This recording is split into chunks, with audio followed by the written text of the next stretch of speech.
depois de nós termos analisado todo esse contexto lá em Gênesis e nos profetas, vemos que agora os salmos, eles vão explorar um lado positivo. Até agora você pensou, mas só tem coisas negativas a salientar de Jacó? Não. Os salmos vão começar a explorar esse lado bom de Jacó, que é ele ter passado pela transformação e ter se tornado um herói da fé. Se nos profetas o nome Jacó é mais nacionalista do que religioso, no período posterior o significado religioso, ou seja, positivo, passa a dominar. Assim, nos Salmos, pensa-se em Jacó como a congregação de Adonai, ou seja, a congregação do Senhor, a quem ele deu suas palavras e ordenanças, a quem ele escolheu para ser sua própria posse. Jacó passa a ser identificado com a própria congregação do Senhor. Da mesma forma que Jacó precisou enfrentar toda uma peregrinação, precisou fazer toda uma caminhada até chegar ao patamar em que ele agradasse a Deus, assim nos Salmos o povo ele é representado. Há uma identificação dessa fraqueza de Jacó inicial, mas que culmina com esse encontro com Deus. E como os Salmos eles têm todo esse contexto cultual, eles valorizam essa questão do encontro com Deus, e que Jacó teve. Assim, nos Salmos, Jacó tipifica a fidelidade de Deus para com o seu povo, melhor dizendo, com a sua palavra, uma fonte de conforto na depressão mais profunda. Assim, quando a nação como um todo é tratada como uma entidade espiritual, ela pode ser chamada de Jacó. Por isso que nós temos vários salmos, por exemplo, o Deus de Jacó. O Salmo 46, é só lembrar, o Senhor dos Exércitos está conosco, o Deus de Jacó é a nossa fortaleza. E aqui eu saliento o Salmo 24, eu tenho um artigo que eu escrevi sobre o Salmo 24, juntamente com o professor Valdeci, e eu também tenho até um vídeo no canal sobre o Salmo 24, em que há um pequeno detalhe ali no versículo 6 que chama a atenção. A maioria das Bíblias fala Deus, aqueles que buscam tua face, ó Deus de Jacó. Só que esse Deus não aparece no texto hebraico. Então a tradução correta é: esta é a geração dos que o procuram, dos que buscam tua face. Jacó. Ou seja, lá no Salmo, no versículo 26, há uma alusão ao povo identificado como Jacó, não por seu aspecto negativo, e sim por um ato de adoração, aqueles que reconhecem sua dependência de Deus. Inclusive no versículo anterior, outra maneira de traduzir, que se levante uma bênção da parte de Adonai. Ou seja, que essa geração que entende sua dependência a Deus, uma geração de adoradores, que ela se levante e que mereça, esse nome Jacó fala da sua dependência de Deus, reconhecendo sua fraqueza, reconhecendo que precisa de toda uma caminhada para que possa agradar a Deus. Essa guinada, ela vai se concretizar na tradução grega, na Septuaginta. Os Salmos já começam a mostrar, ou salientar, melhor dizendo, o lado positivo de Jacó. E isso vai ser evidenciado na maneira como a Septuaginta vai traduzir algumas passagens, por exemplo, lá de Gênesis. Aqui entramos no campo da crítica textual, e aqui nós temos que entender o seguinte: antigamente se tratava essas diferenças na tradução grega como erros de tradução. Os tradutores gregos não entenderam aquela palavra hebraica. Não, é uma opção de interpretação.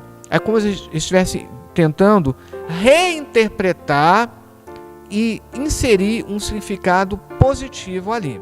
É o que acontece, por exemplo, lá em Gênesis 47, 31, onde inclinou-se sobre a cabeceira de sua cama, que aparece lá no texto hebraico, mais especificamente pela vocalização massorética, lembrando que o texto hebraico originalmente não era vocalizado, só consoante, e depois escribas especializados nisso, chamados de massoretas, vocalizaram. A maneira como eles vocalizaram ficou assim: Jacó inclinou-se sobre a cabeceira de sua cama, lá em Gênesis 47, 31. E aí a Septuaginta mudou para prostou-se sobre a extremidade de seu bordão ou de seu cajado. Ou seja, o vocábulo hebraico mitá, que é traduzido como cama, foi lido pelos tradutores da Septuaginta como matê, bordão ou cajado, porque no hebraico as duas palavras só se diferenciam pela vocalização. Essa mesma leitura é sugerida pela Peshitta siríaca, que é a tradução para o siríaco. Agora, isso não é um erro de compreensão, em si uma mudança deliberada. Por isso, lá na Bíblia Hebraica Quinta, para quem não sabe o que é a Bíblia Hebraica Quinta, nós não temos originais da Bíblia. Nós temos cópias de cópias de cópias. Então, a Bíblia Hebraica, ela tem uma edição impressa, que ela resolveu utilizar o manuscrito mais antigo completo, que é o Códice Leningradense, que desde a sua primeira publicação, o Códice Leningradense começou na 3ª edição. Então está na 5ª edição e ela vai substituir a Bíblia Hebraica Stuttgartense, que por enquanto é aquela que nós encontramos mais amplamente divulgada. E vai ser em mais de um volume dessa vez. Ela é bem extensa. E o interessante é que ela faz amplos comentários sobre o porquê que você tem uma tradução diferente, porquê que você encontra no manuscrito de forma diferente. E comentando esse versículo, a Bíblia Hebraica Quinta diz o seguinte: assim, todo quadro é diferente do que a vocalização massorética sugere. Não um Jacó exausto, deitado em sua cama, como descrito nos capítulos seguintes, em 48:2 e 49:33, mas uma pessoa ainda mais ou menos vital, muito parecida com Abraão, ao enviar seu mordomo para buscar uma esposa para Isaac. A semelhança da atmosfera em ambos os episódios é digna de nota, assim como a identidade da fórmula de juramento. É até interessante comparar Gênesis 24 com Gênesis 47 por conta disso. Tendo em vista o precedente Rosh, cabeça, o tradutor poderia ter imaginado Jacó encostado no topo de seu cajado ao falar com José. Eu volto a salientar, isso aqui mostra que não houve um engano de leitura, não houve um erro de tradução, foi deliberado da parte dos tradutores da Septuaginta. Isso vai ser encontrado até em outros lugares. Quando eu trabalhei minha tese, rapidamente falando aqui, abrindo parênteses, em 2 Reis capítulo 1 e no capítulo 2, você chega a ter 2 relatos diferentes, um do texto hebraico e outro do texto grego, só que fica muito sutil. É bem interessante isso. O fato dele ter adorado, ou seja, Jacó, o fato dele ter adorado ao Senhor em sua cama, tem um paralelo ainda com a oração do leito de morte de Davi. Você ainda pode comparar lá com o 1 Reis, no capítulo 1. Mas como Jacó já se dirigiu a seu filho como superior, se eu encontrei favor aos teus olhos, sugere que ele está se curvando diante de José aqui. Então, o gesto de prostração, porque a Septuaginta muda de cama para cajado ou bordão, mas continua a inferência do verbo proskinel no sentido de prostrar-se, porque o ato de prostração, quando diante de Deus, era adoração. Quando diante de uma autoridade, José é uma autoridade, é o filho de Jacó, mas ele é o governador do Egito. Então, quando diante de uma autoridade, é símbolo de reverência, de respeito. E possivelmente essa reverência está sendo aqui a realização do sonho de José, lá em Gênesis 37. Na cena seguinte, Jacó revitaliza-se, fortalece-se em sua cama, quando se prepara para a visita iminente de José, lá em Gênesis 48:2. Essa cena apoia a noção de que, no versículo atual, lá em Gênesis 47, Jacó era muito fraco para ficar de pé ou se curvar diante de José, exigindo o apoio do braço de sua cama. Ou seja, a interpretação dos maçoretas seria a correta, e houve então uma mudança deliberada da parte dos tradutores da Septuaginta. Mas é justamente essa mudança feita pela Septuaginta que vai ser explorada lá no Novo Testamento, mais especificamente em Hebreus 11, 21, para elencar Jacó como um dos heróis da fé, um exemplo positivo.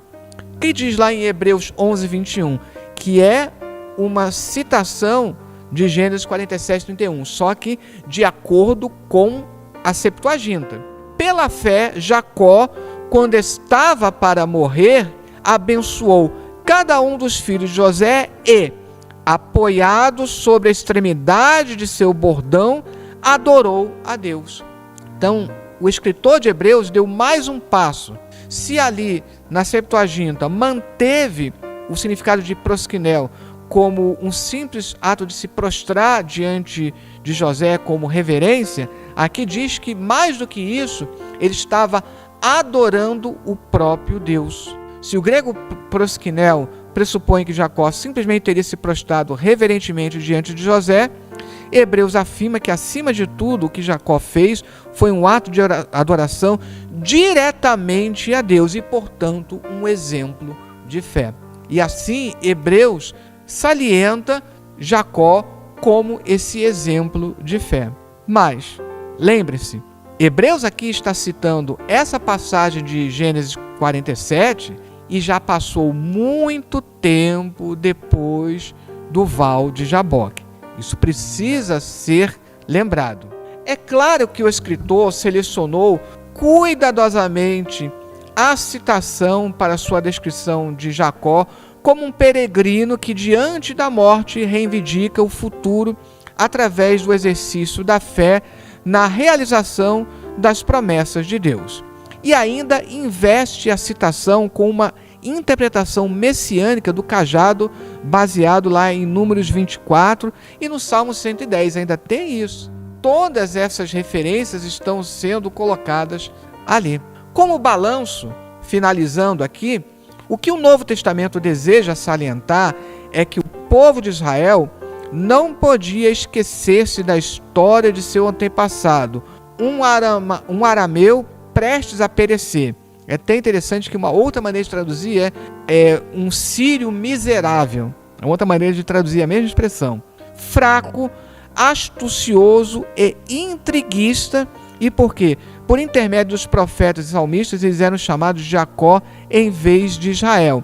Talvez se tratando de uma referência justamente à humanidade de seu antepassado, bem como deles mesmos.